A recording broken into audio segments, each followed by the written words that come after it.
fakti par kriptovalūtu, 7. daļa. Fakts numur 1. Ja tu neesi redzējis iepriekšējās daļas par šo rubriku, noteikti dodies uz profilu noskaties. Numur 2.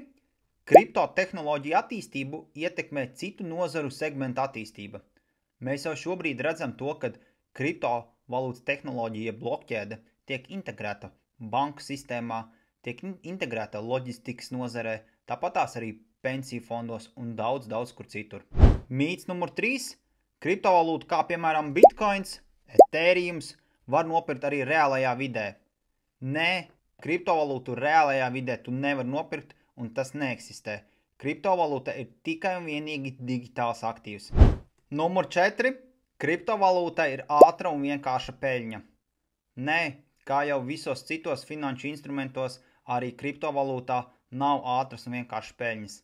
Jā, tev var noveikties uz kādu mīmkoinu, kur tiešām veiksmes faktors var nostrādāt un esi nopircis īsto, bet lielākajā daļā tas ir tāpatās kā investēt jebkuru citos finanšu instrumentos.